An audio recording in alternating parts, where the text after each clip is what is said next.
అని భయమే నేను భయపెడుతుందంటే. ఎప్పుడు భయపడక, మెలకువలోనైనా నిద్రలోనైనా భయం అనేది మన దగ్గర రాకూడదు. అంత గొప్ప దేవుడిని నమ్ముకొని భయపడితే సిగ్గుసేటు, అవమానం, దేవునికి అవమానం. నా బిడ్డని చెడబుట్టాను, అసలు ఎట భయపడతావు అని అనుకోండి. ఇప్పుడు అపాయం రాదు, కానీ అపాయాలు ఎలాగొస్తాయో ఎవరు చెప్పలేరు, ఎవరికి తెలియదు, ఊహించలేం. ప్రమాదం అనేది ఎలాగైనా రావచ్చు. నువ్వు ఎంత జాగ్రత్తగా ఉన్నా, నీకు ఎంత జ్ఞానం ఉన్నా, ఎన్ని తెలివితేటలు ఉన్నా, ప్రమాదమును తప్పించుకోవడం నీ వల్ల కాదు. హల్లెలూయా. కానీ వాక్యం చెబుతుంది, యెహోవా జీవము తోడు, అపాయమేమి రాక, క్షేమమే కలుగును గాక. ఇది సమూయేలు గ్రంథంలో ఉన్న మాట. దేవుడు నాకు ఇచ్చిన వాగ్దానం ఈ సంవత్సరం. ఏంటి సంగతి? బైబుల్ చదివే తీసుకుంటా. ఏరుకోడే బ్యాచ్ కాదు నాది. ఏరుకునే బ్యాచ్ అంటే వాగ్దానాలు పండుగ ఉంటుంది, జాతకాల పండుగ అంటుంది మామూలుగా. ఏరుకునే బ్యాచ్ ఏమొస్తుందో, కాకపోతే కూడా మంచిదో వచ్చింది ఆ రోజు. ఏమో ఈ సంవత్సరంగా అభివృద్ధి పొందుతావు. ఎందులో అభివృద్ధి పొందుతారు? తాగే దాంట్లోనా, భక్తిలోనా, ఎందులో అభివృద్ధి అర్థం కాదు. కాబట్టి దేవుణ్ణి అడిగి పొందుకుంటాను. నాది నా స్వభావం, నువ్వు అట్టు ఉండాలని చెప్పడం లేదు, ఉంటే మంచిదే. ఒకరోజు దేవుడు చెప్పాడు, బిడ్డ నువ్వు భయపడిన అవసరం లేదు, యెహోవా జీవము తోడు, అపాయమేమి రాక, క్షేమమే కలుగును గాక. హల్లెలూయా. దేవుని బిడ్డలారా, అపాయం ఎలాగొస్తుందో చెప్పలేం, కానీ దాన్ని తప్పించడానికి మనకు ప్రభువు ఉన్నారని చెప్పగలుగుతాను నేను. ఎందుకంటే యెహోవా పట్టణమును కాపాడకపోతే తను కాపాడువాడు కూడా వ్యర్థం. ఇశ్రాయేలును కాపాడువాడు కొనగడు, నిద్రపోడు. నీ డ్యూటీ 8 hours ఉండొచ్చు, నా దేవుని డ్యూటీ 24 hours. 24 గంటలు నేను దేవుడు కాపాడుతూ ఉన్నాడు. ఎలా కాపాడుతూ ఉన్నాడంటే నిత్యము కాపాడుతూ ఉన్నాడు. ఆమేన్. హల్లెలూయా. ఎలా కాపాడుతున్నాడు? కొద్దిసేపే కాదు, నిత్యము. వాక్యం మనల్ని కాపాడుతుంది. ఆ వాక్యమే లేకపోతే ఏమైపోతుంది తెలుసా? ప్రమాదములో పడిపోతాము. ఒకానొక రోజు నేను నా భార్య సువార్త సేవ చేసి నిద్రలేక, తెల్లవారుజాము 3 నిద్ర రావడం లేదు. ఒకవైపు వర్షం పడుతుంది, భయంకరమైన పరిస్థితి. తెల్లారితే మళ్ళీ నేను సేవ ఉన్న ప్రాంతానికి చేరుకోవాలి. తెల్లారితే ఆదివారం, ఒక దగ్గర మీటింగ్, రాత్రంతా నిద్ర లేదు, రావాలి, ప్రయాణం అయ్యాం. అమ్మా రేపు ఆదివారం కాబట్టి శనివారం సాయంత్రమే పరిగెత్తాలి మనం అని. మొత్తానికి మీటింగ్ అయిపోయిన తర్వాత మొత్తానికి నిద్ర లేదు. నేను నా భార్య ఒక 10 కిలోమీటర్లు ప్రయాణం బైక్లో వస్తూ ఉన్నాము. నా భార్య బండిలో కూర్చొని నిద్రపోతుంది. నీకు పోయే కాలం రాను, ఇదేందమ్మా, ఇదే కారు అనుకున్నావేంటి? ఇక్కడ పట్టేస్తుంది, అందుకే ఇట్లా అంటున్నా. మరి ఏమనుకోమాకని, మరి ఏం తిట్టంటున్నారు ఈయనని. నా బాధ నాది, నీ బాధ నీది. ఎప్పుడు తప్పు పడదామా వచ్చినండి. తప్పులు బట్టి బ్యాచే ఉండేది మన సంఘం. ఎటు చెప్పాడమ్మా అంటే ఆడట చెప్పాడంటే, మీరు మార్కులు వేసేవాళ్ళు, మేము వాకింగ్ చెప్పేవాళ్ళు. వీళ్ళు మారేకి రారు, మార్కులు వేసే కొత్తారు. ఎటు చెప్పాడు అసలు సూపర్ అంటే బాగా చెప్పాడు. మన ముఖానికి ఒక 50 మార్కులు ఎక్కువ అని ఒక ఆయన అంటుంది. అది కూడా తక్కువే అంటది ఇంకొక ఆయన. ఈ బ్యాచ్ని చూసి విసుకొచ్చింది నాకు, నీ గురించి మాట్లాడను, వాక్యమే మాట్లాడు. వస్తున్నాం, నిద్రపోతా ఉంది. దేవుడి మహాకృప ఏంటంటే ఆ పిల్ల నిద్రపోయే సమయంలోనే దేవుడు నేను బండిదోలమ్మా ఏంటిదే ఏమనుకున్నా, కింద పడిపోతే ఎవరు నడుస్తారు? ఇప్పుడు మాదేమో కర్నూలు, ఆయనదేమో విశాఖపట్నం, 1000 కిలోమీటర్లు తేడా. నువ్వు కింద పడ్డావంటే ఎవరు నమ్మరు. వాడే ఏమైనా చేసి ఉంటాను, నా కూతురు అంటుంది మీ అమ్మ. ఎవరికి సమాధానం చెప్పుకోవాలి నేను? ఇదేంది పోయే కాలమా? కొంచెం జాగ్రత్త ఉండక్కర్లేదా? కారా ఇచ్చినప్పుడు పడుకుందు, ఇప్పుడు కారు లేదు, వాళ్ళకి బైక్ ఇచ్చారు ప్రభు అని చెప్పాను. ధైర్యం చెప్పాను, దించాను, కాసేపు దిగా, ముఖం మీద నీళ్ళు వేసుక, కాసేపు ఇటు తిరిగావా, మళ్ళీ స్టార్ట్ చేసాం బండి. అంటే 70 కిలోమీటర్లు వాళ్ళు బండిలో. మళ్ళీ వెళ్తూ ఉండగా కట్టు నా గమ్యం చేరుకునే 10 కిలోమీటర్ల దగ్గర మరి నిద్రపోయి మళ్ళా జాగ్రత్త బండి మీద వచ్చి, నీకు పోయే కాలం రాను, ఏది ఏసీ తట్లు ఉన్నావే నన్ను. మీ అమ్మ మీ నాన్నతో తిట్లు పడతాయి నాకు ఈరోజు. నేను మంచివాడిని, నువ్వు పడ్డావంటే వాడు నమ్మడు, వాడు కొట్టాడు అనుకుంటారు. నిజాల కంటే అబద్ధాలు ఎక్కువ పరిగెత్తాయట. ఇదేది పోయాకమ్మా జాగ్రత్తగా తల్లే అని. మొత్తానికి అక్కడ ప్రమాదం ఏంటంటే, నేను బండి ఎందుకో మొత్తానికైతే సైడ్ తీస్తూ ఉన్నాను. బండి కాసేపు ఆగుదామని అనిపించింది మనసులో. మా భార్య నిద్రపోతుంది, జారిపోయే మూమెంట్. నేను బండి సైడ్ తీస్తున్నాను, బండి స్లో తీశాను. ఒకవేళ బండి స్లో చేయకపోతే అప్పుడు అపాయము మాకు జరగవలసింది. మాకంటే ఒక బండి బైక్ వేగంతో వస్తుంది, 60 మీద ఎక్కువకే వస్తుంది. మేము కూడా దానికి మించిన వాళ్ళమే, బాగానే తోలుతున్నాం. ఏమన్నా ఆ సమయంలోన సైడ్ తీసుకోవలసి వచ్చింది. సైడ్ తీస్తూ ఉన్నప్పుడు మా భార్య సారిపోతుంది, బుజ్జాయ్ పడిపోతాను రా జాగ్రత్త. మళ్ళీ ఇదేంది, ఇప్పుడేగా చెప్పింది, మొఖాన్ని నీళ్ళు కొట్టింది, మళ్ళీ ఏంది ఇది? ఆ పద చెప్పి రాదు, మెలకు కలిగి ఉండాలి కదా. తప్పు చేసేదేమో మనం, దేవుడు నాకు ఇటు చేశాడు అని దేవుడు అన్నాడు. ఇదేంది కదా, చేసింది నువ్వు, నిందలేమో దేవునికే. జాగ్రత్త ఉండక్కర్లేదా? కడుపుకి ఏం తింటావు, బిర్యానీ కదా ఆదివారం, చక్కగా ఉండండి అని చెప్పి సైడ్కి తీస్తున్న సమయంలో అప్పుడు జరిగింది మా భార్య. దేవానికి స్తోత్రం నాయన. 60 స్పీడ్లో వచ్చిన దారింటే తలే బద్దలైపోయేది, చచ్చిపోయేది. నేను అనాథ అయిపోతుంది. వాళ్ళమ్మ ఏది ఎంత ప్రమాదం అంటే భయంకరం కదా, ఎవరు ఊహించగలరు ప్రమాదాన్ని. నా వెనక ఒక బండి వస్తుంది 60 స్పీడ్లో. అది నాకంటే ముందు ఆ టెంట్ ఆ చివర నేను బండి ఇటు సైడ్ తీశాను. అంత దూరంలోనే ఒక మేకడ్డు వచ్చింది. ఆ బండి ఎగిరిపోయి అవతల పడిపోయింది. ఆ బండిలో ఉన్న ఒక వ్యక్తికి చెయ్యి ఇరిగిపోయింది. వెనుక్కున్న వాడు ఎగిరి అవతల వైపడ్డాడు. కళ్ళ ముందే యాక్సిడెంట్ జరిగే లోపు బెత్తర వచ్చేసింది మాకు. అమ్మో ఏంది నాయన, మేము పడాల్సింది కదా, అయ్యో కాపాడావా, గొప్పోడైనావా. అయితే ఆపద తప్పించడానికి సమర్థుడు మీరే. నాకు జరగవలసిన ప్రమాదం మమ్మల్ని తప్పించడానికి నీవు ఉన్నావని మరొక్కసారి మా జీవితంలో రుజువు చేశామని దేవుణ్ణి స్తుతించాము. దేవా ఎంత గొప్ప దేవుడు నాయన. 3 ప్రమాదాలు. ఒకటి, నిద్రలోనైనంటే జారి కింద పడి దెబ్బ తగలాలి, లేదంటే కొంచెం ముందుకెళ్తే ఆ మేకన్న అడ్డం వచ్చి కింద పడిపోవాలి, లేదంటే ఈ వేగంతో వస్తున్న బండి కింద పడిన తర్వాత అది ఈడ్చుకొని అల్లంత దూరం వెళ్ళింది, ఆ వేగంతో వచ్చి మాకు తగిలిన దెబ్బే. 3 ప్రమాదాల నుంచి ప్రభువు రక్షించాడు. అందుకే వాక్యం చెబుతుంది, అపాయమేమీ రాదు, వచ్చినా దేవుడు మా ఊన అని అంటున్నాడు. నేను ఉన్నా కదా, నీకెందుకు? అమ్మ లేకపోతే ఎడవాలా, నాన్న లేకపోతే ఎడవాలా, దేవుడు ఉన్నాడు కదా. అమ్మ నాన్న కంటే గొప్పడు కదా దేవుడు. ఎప్పుడూ అడగకూడదు, నువ్వు ఉన్నా డాడీ నాకు ఎందుకు చింత, కింద పడినా స్తోత్రమే, లేపినా స్తోత్రమే, కాళ్ళు ఇరికినా నువ్వే కడతావు, అంతే కదా. నేను గుడ్డిగా నమ్మాలి దేవుణ్ణి.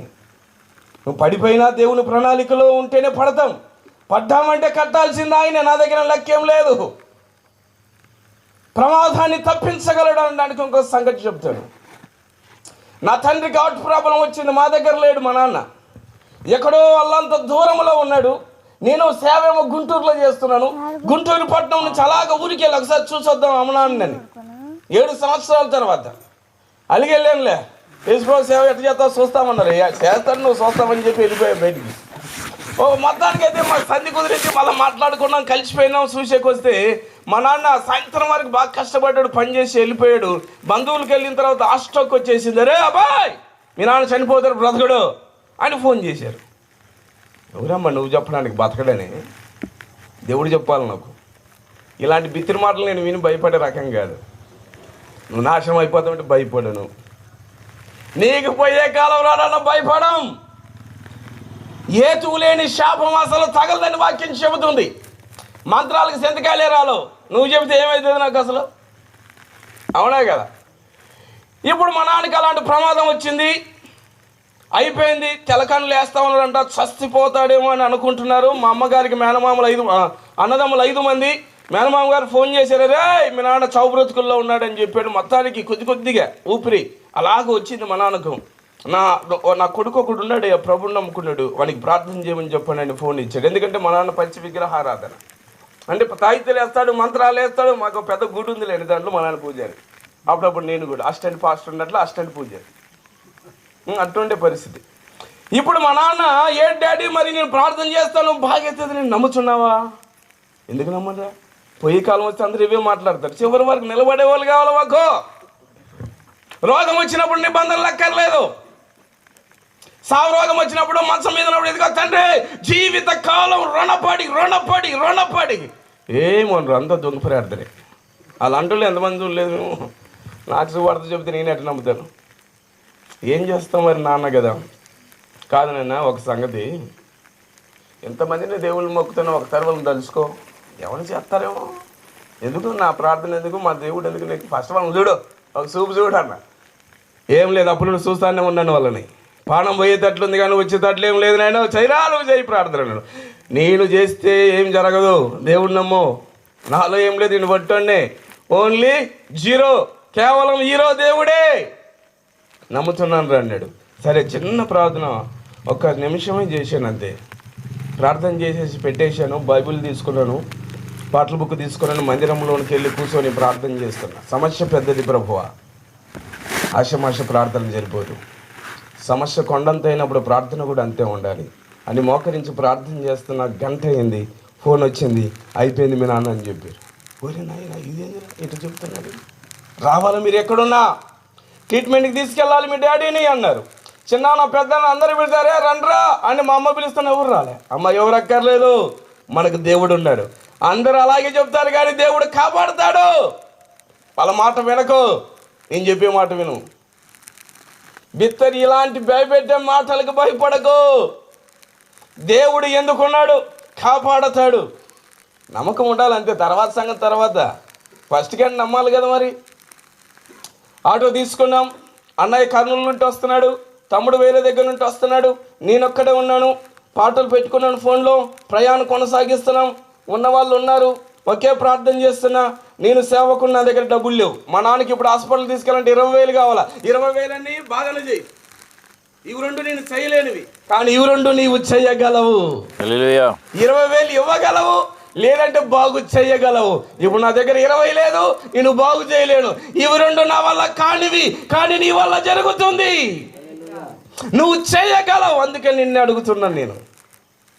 రాత్రి బస్సులో వస్తున్నాం, మా భార్య ఆపరేషన్ అయిన తర్వాత మొదటి ప్రయాణం ఈ రోడ్లో. అమ్మాయికి సడన్గా నొప్పి వచ్చేసింది, కుట్ల దగ్గర ఏడుస్తుంది. ఏం చేయాలి అర్థం కావడంలే నాకు. నేను ఏడ్చుకున్న తప్ప నేను దేవుడా? ఏడుస్తుంటే మనసు అదొక రకంగా అయిపోయింది. ఈ నొప్పి ఎంతసేపు ఉంటుందో ఏమో. నేనేం చేస్తాను అబ్బాయి, అమ్మాయికి రోగాన్ని అయితే బాగా చేయలేను. ఓదార్చినా కానీ కన్నీళ్ళు ఆగవు. పెళ్ళేమో ఏడుస్తుంది, చూసేవాళ్ళు ఏమనుకుంటారో అదొకటి భయము. ఏం ఏడుస్తుంది, ఏమని అన్నాడాడు, గిల్లాడకి ఇచ్చాడు, వాళ్ళ బాధ ఉంది కదా. సమస్య తెలుసుకోరు ఫస్ట్. వాళ్ళు ఊహించుకునేది మాత్రం దాన్ని ఊహించుకుంటుంటారు. అనవసరమైన ఊహలు అనమాట. జరిగింది ఒకటైతే వాళ్ళు అనుకునేది ఇంకొక రకంగా పోయి ఉంటుంది అనమాట ఇన్ఫర్మేషన్.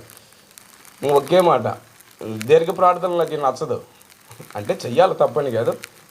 అంటే నేనే స్వస్థపరిచేవాడిని, తండ్రి బాగు చేయి, నా వల్ల అయితే కాదు, నాకు తెలుసు నాకు అంత సీన్ లేదని.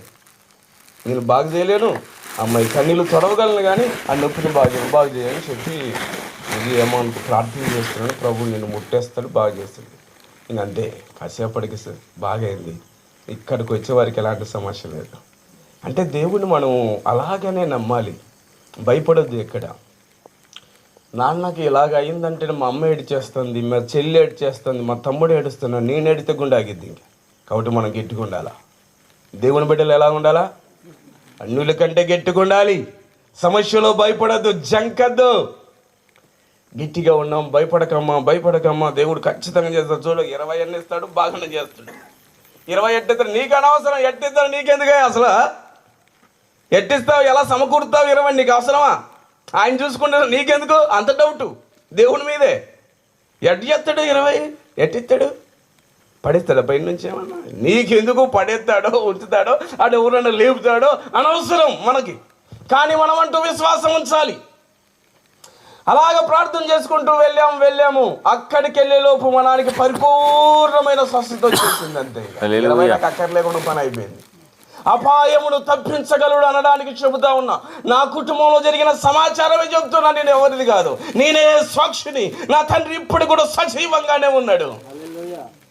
ఇంచుమించు 15 సంవత్సరాలైంది. మళ్ళీ స్ట్రోక్ రావడానికి భయపడుతుంది ఇప్పుడు. అది అమ్మో, అనవసరంగా అక్కడికి ఎందుకు పోవడం, ఆ ఇంట్లో ప్రార్థన చేసి పోవడం అన్నాడు. వద్దే, పోయేది వద్దు, ఆ కొంపకి ఆయన ముట్టేది వద్దు అని అనుకుని సైలెంట్ అయిపోయింది దయ్యం. వాళ్ళతో పెట్టుకోవడం ఎందుకు ప్రార్థనలు అంటారు. ఊగినాలు అని మంట పెడతారు అని సైలెంట్ అయిపోయింది. ఇంతవరకు మా నాన్నకి రాలేదు, క్షేమంగానే ఉన్నాడు, మా అమ్మ క్షేమంగానే ఉంది. అదంతా ప్రభు కృప మాత్రమే, మనలో ఏమి లేదు, కేవలం దేవుడు. సరేనా? ఇది అపాయం రాదు. తెగులు, రోగం నీ ఒంట్లో ఉన్నా, నీ ఇంట్లో ఉన్నా, నీ వీధిలో ఉన్నా భయపడదు. ఇది ఇంకా ఇటు చెప్పేమన్నట్టు చూస్తున్నారు ఏంది మీరు? అంటే నేనేం చేయదని. తెగులు నీ ఇంట్లో ఉండొచ్చు, నీ ఒంట్లో ఉండొచ్చు, నీ వీధిలో ఉండొచ్చు, కానీ అపాయం రాదు కదా. అది ఎట్టి తెగులైనా నువ్వు భయపడవలసిన పని లేదు, ఎట్టి జబ్బైనా భయపడవలసిన పని లేదు. నీలో నివసించవచ్చు కానీ అది నిన్నేమీ చెయ్యలేదు. దానికి అంత సీన్ లేదండి. అది సంగతి. ఇప్పుడు టైం నాకు తక్కువ ఇచ్చారు కాబట్టి అవుట్లైన్ ఇచ్చి ముగిస్తారు బిడ్డలారా. ఈ మాత్రం విభజన మీకు సరిపోయింది అనుకుంటాను. ఇప్పుడు తెగులు రాని గుడారం అని చెప్పండి అందరూ. ఏ తెగులు రాని గుడారం? నీ గుడారానికి తెగులు రాకూడదంటే ఏం చేయాలి? కూర బాగుండాలంటే ఏం చేయాలి? బాగా వండేది కాదు, మసాలా గిసాలా దంచి సూపర్ అన్నీ రెడీ పెట్టుకొని అంతే ఉప్పు కారం అయితే సరిపోతుందా? ఆ మాత్రం నాకు రాదా చేసుకునేకే? నువ్వేదో స్పెషల్ చేస్తావు నేను చూస్తే. అది రుచి ఉండాలంటే ఎన్ని దినుసులు దాంట్లోనేసి దాన్ని కమ్మటి రుచిని బయట తీసుకొస్తావో. నీ కుటుంబం కాపాడబడాలంటే మనకు కూడా కొన్ని నియమాలు దేవుడు ఇచ్చాడు. ఆ నియమం ప్రకారం పోరాడినప్పుడు, ఆ నియమం ప్రకారం జీవించినప్పుడే మనకు తెగులు రాకుండా దేవుడు కుటుంబాన్ని భద్రపరుస్తాడు. నాకిష్టం వచ్చిన నేను బ్రతుకుతాను, నువ్వు కాపాడు అని అంటే పప్పులేం అడగం. ఆయన తిక్కోడేం కాదు, పిచ్చోడేం కాదు, అన్యాయస్తుడు కాదు. ఒక మాటలో చెప్పాలంటే న్యాయంగా ఉండడానికి న్యాయవంతుల్ని కాపాడతారు, కానీ నేను అన్యాయంగా బతికేస్తాను నువ్వు కాపాడంటే ఎట్లవుతుంది? దేవుడు అన్యాయస్తుడు కాదు కదా, న్యాయం చూస్తాడు దేవుడు. దేవుని నీతికి, దేవుని న్యాయానికి ఎక్కడ వ్యతిరేకంగా ఉన్నా దేవుడు కనికరం చూపడు. చూడండి, నీ కుటుంబంలో తెగులు ఉండకూడదంటే 7 విషయాలు. నెంబర్ 1, నీ గుడారములో యేసు రక్తం ఉండాలి. ఏముండాలి ఇంట్లో? యేసు రక్తం. అంటే యేసయ్య మీద ఆధారపడాలి నీ కుటుంబం. చిన్న విషయంలో, పెద్ద విషయంలో, అప్పులైనా ఏమైనా, ఎంతటి పరిస్థితి అయినా జరిగిపోయిన తర్వాత ఏమి చేయలేము, కానీ దేవుడి మీద ఆధారపడగలం. దాటిపోయిన తర్వాత నువ్వేం చేస్తావు? కానీ ఒకటి చేయగలం, దేవా నీవు ఉన్నావు. అవునా కదా? నీ కుటుంబానికి తెగులు రాకూడదంటే యేసయ్య మీద ఆధారపడు, యేసు రక్తం మీద ఆధారపడు. నిర్గమకాండములో జరిగిన సంగతి అదే. ఐగుప్తు దేశమంతా తెగులుతో ఒడిగిపోతూ ఉంటే దేవుడు తమ ప్రజలతో చెప్పినమాట, నాయనా ఏడాది గొర్రెపిల్లను తీసుకునండి, బలివ్వండి, నిలువు కమ్ములకి అడ్డు కమ్ములకి రక్తమును పూయండి. ఏ ఇంటి మీదైతే రక్తం ఉందో నేను ఆ ఇంటిని దాటిపోతాను. రక్తం లేకపోతే త్వరపడుతుంది సాతాను. దేవుని బిడ్డలైన రెటమతంగా ఉంటే మాత్రం విడిచేదే లేదు. నేను దేవుని బిడ్డలు కదా, రాసుకోకపోయినా సరిపోదా? లేదు.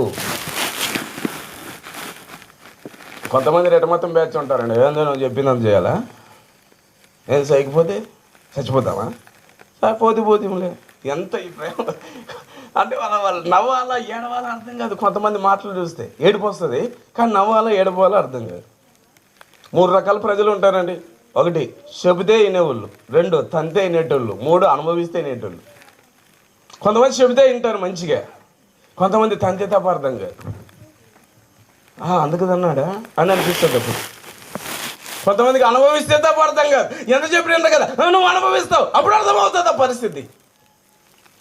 దేవుడు చెప్పిన వెంటనే గొర్రెపిల్లను తీసుకున్నారు. కొంతమంది రెటమతం వాళ్ళు ఉంటారు, మాకు అక్కర్లేదయా ఫాదర్ ఎట్లా చెప్తుంటాడు, అవసరమా? ఎన్ని చూడలేదు ఇలాంటివి. ఇలాంటి వాళ్ళు దేవునికి లోబడి గొర్రెపిల్లను తీసుకొని రక్తాన్ని చిందించి నిలువు కమ్ముల మీద అడ్డు కమ్ముల మీద కొంతమంది విధేయత చూపి రాసుకున్నారు. అందులోని ఐగుప్తీయులు కూడా ఉన్నారు. ఇంకా కొందరైతే దేవుడు పిల్లలుగా పిలవబడుతూనే అలాగ లోబడలేదు అని అనుకుందాం. అక్కడ లేదు కానీ చెబుతున్నాను అవుతున్నట్టు.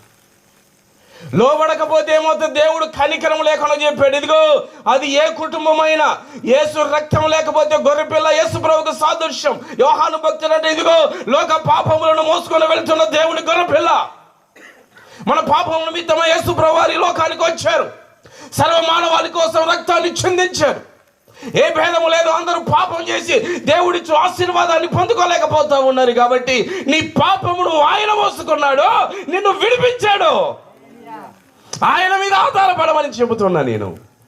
నీ మీద ఉన్న శిక్షను యేసుప్రభువు వారు భరించారు. ఆ రక్తాన్ని పూసిన తర్వాత బిడ్డలారా, మరణ దూత బయలుదేరిందట. ఏ ఇంట్లోనైతే రక్తం ఉందో దాటిపోతుందంట. దీంతో మనకెందుకయ్యా, వీళ్ళు యేసయ్య మీద ఆధారపడ్డారు, పోయామనుకో కాలిపోతాం మనమని మళ్ళీ దాటిపోతుంది. వీళ్ళు లేదు రక్తం. ఎంత కూర నీకు చెప్పినా కానీ నేను దూరిపోయి ఆ ఇంట్లో ప్రథమ సంతానాన్ని లేపేసింది. దేవుడు ముందుగానే హెచ్చరించాడు, ఇన్లే వేసేసాడు. యేసయ్య రక్తం మీద ఆధారపడండి. నేను చెబుతున్నమాట, యోబు కుటుంబం అంతా గొర్రెపిల్ల రక్తం మీద ఆధారపడ్డారు. అనుదినం ఉదయమే అరుణోదయమున లేచి తన పిల్లల కోసం, తన కుటుంబం కోసం అతడు ప్రార్థన చేస్తూ బలులు అర్పించుచుండెను. ఆ రక్తమే కుటుంబానికి కాపుదలగా మార్చబడింది. యేసయ్య మీద మనం నీ కుటుంబానికి తెగులు రాకూడదంటే, జబ్బు రాకూడదంటే, అపాయం రాకూడదంటే నువ్వు వండుకొని చెయ్యాలి. అందులో మొట్టమొదటిది ఏంటి? యేసయ్య మీద ఆధారపడాలి. 2, నీ గుడారములో దేవుని కంచె ఉండాలి. అలాగా యోబు కుటుంబం చుట్టూ ఏముంది? కాబట్టి సాతాను ఏం చేయలేకపోయినాడు. పెద్ద సైతాన్ గాడు అన్నాడంట, చిన్న సైతాన్ గాడిని చెప్తున్నాడంట. అంటే చెప్తున్నాడు, ఊహించుకున్నాడు.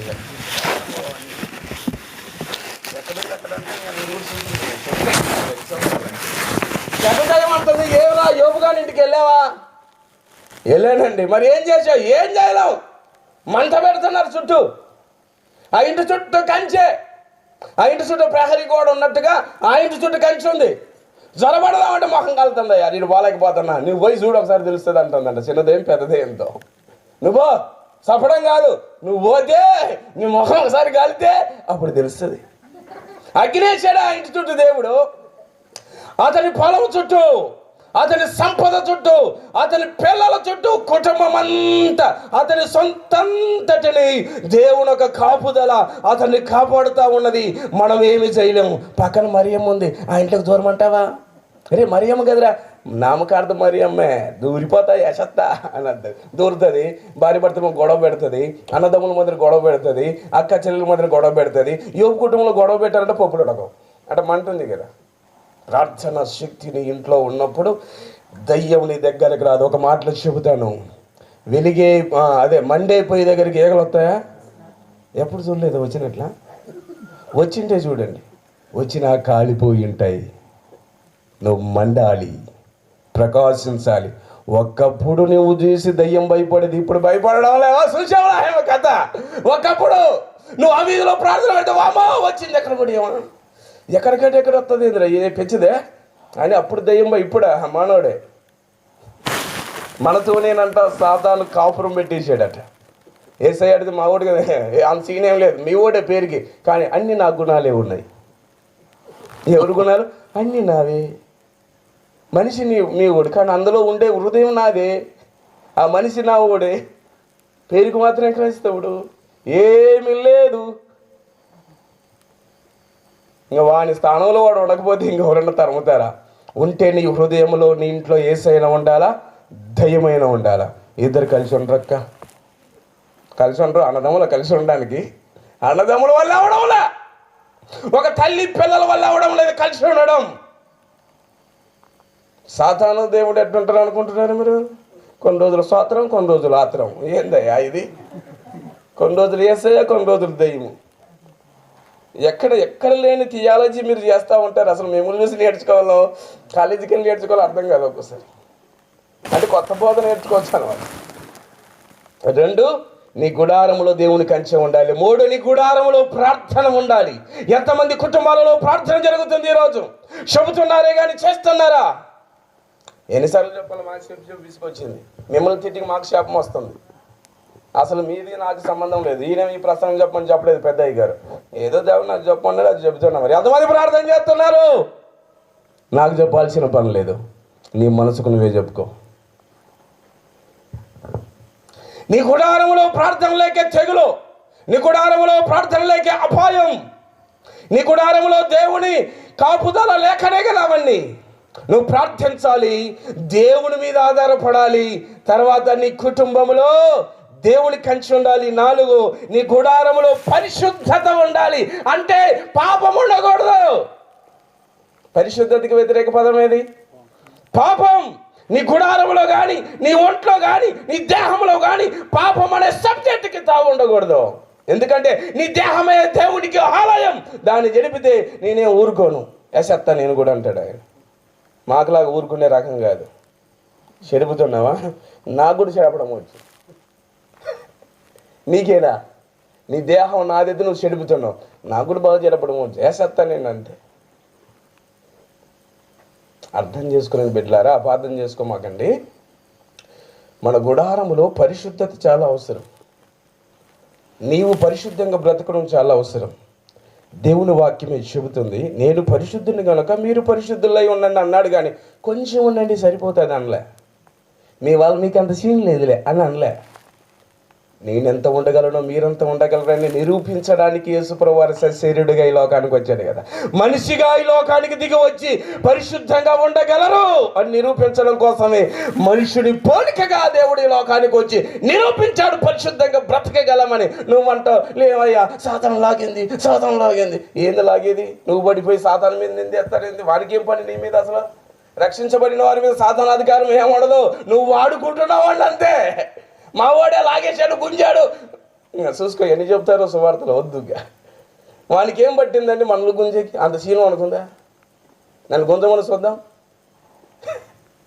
దేవుని రక్తం చేత కడకబడిన తర్వాత అధికారము సాతానికి ఉండదు, దేవునికి మాత్రమే మన పైన సర్వాధికారం. హల్లెలూయా. నన్ను అట చేసిందన్న దయ్యం, ఇటు చేసిందన్న, ఇటు ఊపిందన్న, అటు ఊపిందన్న, ఇటు చేసిందన్న, గుంజన్న, తాగిపిచ్చన్న, కొట్టిపిచ్చన్న, అల్లరి చేయించిందన్న, ఫోటో చూడమని చెప్తుందన్న. అది చెప్తుందా? నువ్వే చూస్తావా? నువ్వే చూస్తావు. అది నీ గుడారములో పరిశుద్ధత అవసరం. ఏముండకూడదు? పాపం ఉండకూడదు. దేవునికి వ్యతిరేకమైనది మన హృదయములో, మన దేహములో నివసించరాదు. నివసిస్తుందంటే ప్రార్థన చేసుకొని తీసివేసేయమని దేవుణ్ణి అడగాలి. 5, నీ గుడారములో వాక్యం ఉండాలి. వాక్యం అంటే దేవుడు. అది ఎందు వాక్యములను, వాక్యం దేవుని యొద్దనుడు, వాక్యమే దేవుడే. ఆ దేవుడు నీ గుడారములో ఉన్నాడా? నీ ఇంట్లో దేవునికి స్థానం ఉందా?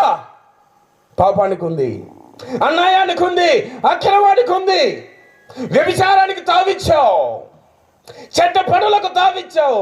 దేవుడికి నీ గుడారములో స్థానం ఉందా? ఉందా? ఎస్ఐ ఇంట్లో ఉంటున్నాడా? పొగ పెడుతున్నారా? పేరా పోవాలి. చుట్టాలు వస్తేనంట పొమ్మని లేక ఎంతకుపోడు వచ్చినోడు ఏం చేయాలబ్బా అని పొగ పెట్టేస్తారు. మనకు అర్థం అయిపోతుంది, వీళ్ళు పొమ్మని చెప్పలేక పొగ పెట్టారమ్మా, మనమని అర్థం చేసి సిగ్గుండాలి మనకన్నా, పోదమ్మా అని పోతారట. దేవుని కూడా మీరు ఏం చేస్తున్నారు? పొగ పెడుతున్నారు. పాపం అని పొగ, అక్రమని పొగ, దుర్మార్గం, కోపం, అసూయ అన్నీ ఆ పొగలో ఏడో నువ్వే తట్టుకోలేవు. ఇంకా దేవుని పరిస్థితి, దేవుడు ఇల్లు విడిచిపెట్టే పరిస్థితులు వచ్చినాయి, మందిరాలు విడిచిపెట్టే పరిస్థితులు వచ్చినాయి. పాత నిబంధన గ్రంథంలో ఇర్మీయా గ్రంథకర్త అంటాడు, ఇదిగో నేను మీ మందిరమును విడిచిపెట్టి వెళ్ళాను, మీ కార్యాలు మంచివి కాదు అని చెప్పేసి. నీ దేహమే దేవునికి ఆలయం, నిన్ను విడిచిపెట్టి వెళ్ళిపోయాడేమో చూసుకున్నావు ఎప్పుడన్నా? హలో పక్కన పక్కన మాట్లాడుకుంటాం కదన్నా. ఇప్పుడు నేను పాస్టర్ గారు పక్కన ఉన్నాయి, అయ్యగారు బాగున్నారు, మరి ఏ సైతం మరి నీలోనే ఉన్నప్పుడు మాట్లాడతాను. ఎప్పుడో పలకరించా, ఏం బాబు బాగున్నావు లోపల? ఏడ బాగున్నాను? ఎప్పుడు నీ ముఖం మీద కోపం కదా, నేను అనలేనమ్మా నీ దగ్గర.